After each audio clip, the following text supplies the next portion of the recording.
புத்தகத்தை தலை குனிந்து பார், அது உன்னை தலை நிமிர்ந்து வாழ வைக்கும்.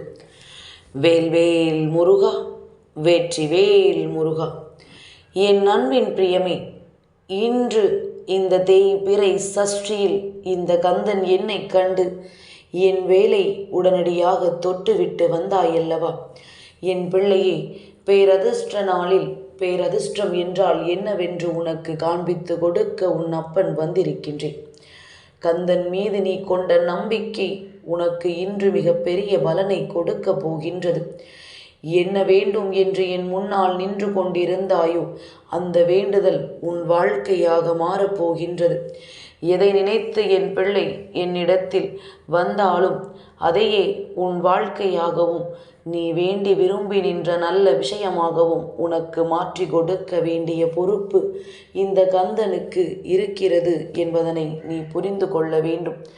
என் பிள்ளையே, சந்தோஷமான இந்த வாழ்க்கை நமக்கு கொடுக்கின்ற மகிழ்ச்சி என்னவென்று சர்வ நிச்சயமாக நீ தெரிந்து கொள். என்றோ ஒரு நாள் இந்த வாழ்க்கையில் உனக்கு கஷ்டங்கள் வந்துவிட்டது என்பதற்காக தேவையில்லாமல் எதையும் தேடி தேடி என் பிள்ளை அலையாமல் உனக்கான நன்மைகளை எல்லாம் புரிந்து கொண்டு இந்த வாழ்க்கை உனக்கு கொடுக்கின்ற உண்மைகளை எல்லாம் என்னவென்று தெரிந்து கொண்டு சந்தோஷமாக இருக்க பழகிக்கொள்ள வேண்டும். கந்தன் சொல்கின்ற வார்த்தைகள் சத்திய வார்த்தைகள். உன் வாழ்க்கையில் உன்னை சுற்றி இருக்கின்ற மனிதர்களை எல்லாம் சற்று உற்று நோக்கிப்பார். நல்லபடியாக உன்னிடத்தில் பேசுவார்கள், நல்ல வார்த்தையை உன்னிடத்தில் சொல்வார்கள். ஆனால் ஏதாவது ஒரு விஷயம் நடக்கும் பொழுது யார் அங்கே பணம் படைத்தவனோ அவன் பக்கம் நிற்பார்கள். அதுதான் உண்மையும் கூட. என் பிள்ளையே, இதையெல்லாம் உணர்ந்து இந்த வாழ்க்கையில் நடக்கின்ற எல்லா விஷயங்களையும் என்னவென்று புரிந்து நீ எப்பொழுதும் மனமகிழ்ச்சியோடு இருக்க பழகு. நடந்து முடிந்த விஷயங்களை பற்றி எல்லாம் யோசிக்காதே. உன்னை தேடி வருகின்ற உண்மைகளை பற்றி மட்டும் நீ சிந்திக்க தொடங்கு. எந்த நேரத்தில் என்ன மாற்றங்கள் நடக்கும் என்று யாராலும் இங்கு அவ்வளவு எளிதில் சொல்லிவிட முடியாதல்லவா? ஆனால் நடக்கும் பொழுது அதை நீ எந்த மனப்பக்குவத்தில் ஏற்றுக்கொண்டாலும் அதற்கு ஏற்றது போல உனக்கான நல்ல நேரம் அங்கே காத்து கொண்டிருக்கும். கந்தனை கையெடுத்து தொழுதுவிட்டால் வாழ்க்கையில் எப்பொழுதுமே பிரச்சனைகள் இல்லை என்று நம்புகிறாய். திருச்செந்தூரில் இருக்கின்ற என்னை காண வரும் பொழுதெல்லாம் என் பிள்ளையை உன்னுடைய முகத்தில் தெரிகின்ற அந்த சந்தோஷத்தை நான் காண்கின்றேன்.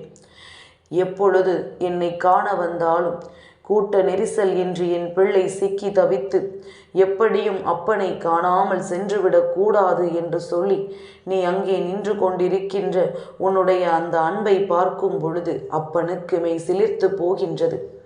நீ நினைக்கின்றாயா கந்தன் அந்த கருவறையில் நின்று உன்னை பார்க்கிறார் என்று?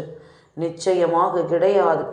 உண்மையான அன்பு கொண்டு உண்மையான நம்பிக்கை கொண்டு எப்பொழுதும் இந்த கந்தன் நமக்கு உடன் இருப்பார் என்பதனை புரிந்து கொண்டு என்னை தேடி வருகின்ற என் பிள்ளையின் அருகில் நான் நின்று கொண்டிருக்கிறேன் என்பதனை மறந்து விடாதே. ஒருவேளை உனக்கு சந்தேகமாக இருக்கிறது என்றால் இனி ஒரு முறை நீ வரும் பொழுது சற்று நன்றாக சிந்தனை செய்து இந்த கந்தனை உணர்ந்து கொள். அப்பன் உன் அருகில் நிற்பதை நிச்சயமாக உன்னால் புரிந்து கொள்ள முடியும். அப்படியும் என்னை உன்னால் உணர முடியவில்லை என்றால் உனக்கு மிகவும் அருகாமையில் ஒரு சிறு குழந்தை இருக்கிறது என்றால் அது இந்த கந்தனின் ரூபம் என்பதனை நீ புரிந்து கொள்ளலாம். அப்பன் உன்னை எந்த நேரத்திலுமே தள்ளி வைத்து பார்த்தது கிடையாது.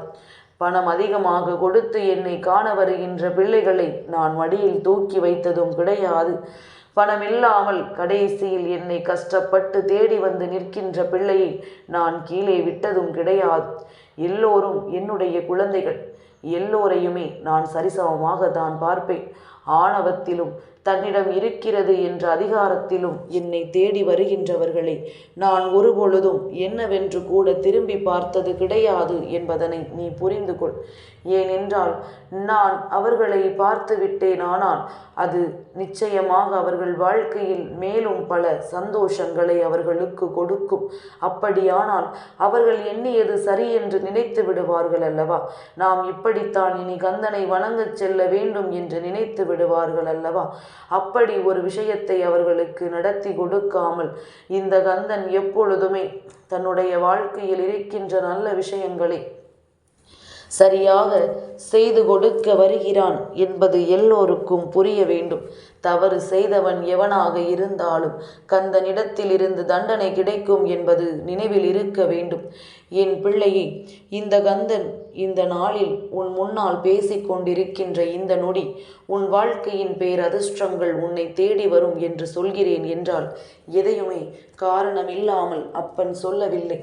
தேவையில்லாமலும் உன்னிடத்தில் எதையும் கொண்டு வந்து சேர்க்கவில்லை என்பதனை முதலில் நீ புரிந்து கொள்.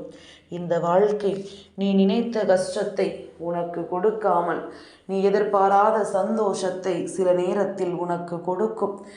எதற்காக அப்பன் சொல்கிறேன் தெரியுமா? என் பிள்ளையை, நாம் சந்தோஷம் எதிர்பார்த்த நேரத்தில் கிடைக்கவில்லை என்று சொல்லி அந்த நேரத்தில் வந்த கஷ்டத்தை எண்ணி வருத்தப்படுகிறோம். ஆனால் அதே நேரத்தில் நீ எதிர்பார்த்த சந்தோஷம், எதிர்பார்த்த கஷ்டம் என்று எல்லாமும் மாறி உன் வாழ்க்கையே சில நேரங்களில் தலைகீழாக புரட்டி போடும். அப்பொழுது என் பிள்ளை, தன் மனதில் இருக்கின்ற தைரியத்தை எக்காரணம் கொண்டும் நீ இழந்துவிடக் கூடாது என்றுதான் உன் அப்பன் சொல்கின்றேன். ஏனென்றால் எந்த நேரத்தில் என்ன நடக்கும் என்று நாம் அறியாத பொழுது நடக்கக்கூடிய விஷயங்களை நாம் சரியாக ஏற்றுக்கொள்ள எப்பொழுதுமே தயாராக இருக்க வேண்டும்.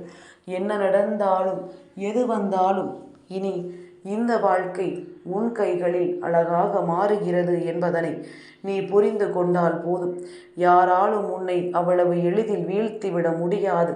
உன்னுடைய எண்ணங்கள் மட்டும்தான் உன் வாழ்க்கையாக மாறுகிறது எனும் பொழுது அந்த எண்ணம் தெளிவாக இருக்க வேண்டும் அல்லவா? அந்த எண்ணம் உன்னை எப்பொழுதும் நல்வழிப்படுத்த வேண்டும் அல்லவா? நல்ல மாற்றங்களும் நல்ல திருப்பங்களும் கொண்டு என்றும் எந்த நேரத்திலும் என் குழந்தை, நீ மனதில் நல்ல விஷயங்களோடு இருந்து கொண்டிருந்தால் போதும். நல்ல நேரம் வந்துவிட்டால் இனிமேல் எந்த சூழ்நிலையிலும் உன்னை யாராலும் வீழ்த்திவிட முடியாது என்பதனை நீ முதலில் புரிந்து கொள். நான் தருவதை எண்ணி என் பிள்ளை ஒருபொழுதும் நீ வேதனைப்படக்கூடாது. ஒரு பிரச்சனையை கந்தன் கொடுக்கிறான் என்றால் அந்த பிரச்சனைக்கு பின்னால் உனக்கான ஒட்டுமொத்த மகிழ்ச்சியும் உன்னை தேடி வரும் என்பதனை நீ புரிந்து கொள்ள வேண்டும். எல்லாவற்றையும் அனுபவிக்கக்கூடிய அத்தனை திறமைகளும் உனக்குள் இருக்கும் பொழுது இந்த வாழ்க்கை உனக்கு உரிமையான அத்தனை விஷயங்களையும் நிச்சயமாக கொடுக்கும். நல்ல மனநிலையோடு ஏற்றுக்கொள்ள நீ துணிந்து நிற்க வேண்டும். எந்த கட்டத்தில் இந்த வாழ்க்கை உன்னை கைவிட துடித்ததோ அந்த இடத்தில் நின்று நீ யார் என்று நிரூபித்து காட்ட வேண்டும். அப்பனின் பிள்ளையாக என்றும் இந்த கந்தனினுடைய வேல் பூண்ட கரத்தை தொட்ட உனக்கு வாழ்க்கையில் நல்லது நடக்காமல் போய்விடுமா? அதற்கு நான் சம்மதம் கொடுப்பேனா? என் பிள்ளையை, நான் உன் முன்னால் வந்து நிற்கின்ற ஒவ்வொரு நொடி பொழுதிலும் உன்னிடத்தில் நான் எதிர்பார்க்கின்ற விஷயம் என்ன தெரியுமா? என் பிள்ளையினுடைய மனதில் தேவையில்லாத எந்த ஒரு குழப்பமும் இருக்கக்கூடாது. என் பிள்ளையின் மனதில் தேவையற்ற கலக்கம் இருக்கக்கூடாது. நான் இருந்து அதை உனக்கு நடத்தி கொடுப்பேன் என்பதனை நீ புரிந்து கொள்ள வேண்டும். நான் இருந்து இந்த வாழ்க்கையில் உன்னை மாற்றி கொடுப்பேன் என்பது உன் நினைவில் இருக்க வேண்டும். யாருக்காகவும் எதற்காகவும் என் குழந்தை நீ கண்ணீர் சிந்தி விடாதே. கண்ணீர் துளியின் மதிப்பு உனக்கு தெரிய வேண்டும் என்பதனை மீண்டும் மீண்டும் அப்பன் அழுத்தி சொல்லிக் கொண்டிருக்கின்றேன். இனியாவது இந்த வாழ்க்கை உனக்கானது என்று வாழத் தொடங்கு. இது நாள் வரையிலும் விட்டது எல்லாம் போதும். இனி வரக்கூடிய நன்மைகளை நீ முழு தெளிவாக ஏற்றுக்கொண்டாயானால் என்றும் என்றென்றும் அப்பன் உன்னோடு இருந்து உன்னை வழிநடத்துவான் என்பது உனக்கு தெளிவாக புரிந்துவிடும். யாரும் உனக்காக வர வேண்டிய அவசியம் இல்லை. யாரும் உனக்கு உதவி செய்ய வேண்டிய கட்டாயம் இல்லை. என்னவாக இருந்தாலும் சரி, அது நீயாக இருந்து அதனை அனுபவிக்க தயாராக இரு. நடப்பது எல்லாம் நன்மைக்குத்தான் என்பது யாரும் இங்கு பெரிதாக உனக்காக உணர்ந்து விடுவது கிடையாது. ஆனால் தெய்வமே கதி என்று நம்பி இருக்கின்ற பிள்ளைகளுக்கு நிச்சயமாக அது புரியும். தன் வாழ்க்கை எதை நோக்கி தன் பயணத்தை செலுத்தி கொண்டிருக்கிறது என்பதை. அதனால் உன்னை தேடி வந்து இந்த அப்பன் பேசிய இந்த வார்த்தைகளை இந்த தேய்பிறை சஷ்டியில் மனதில் கொண்டு அப்பன் எப்பொழுதும் உனக்காக உன்னோடு நிற்பான் என்பதனை தெளிவில் கொள். வேல்வேல் முருகா, வெற்றிவேல் முருகா.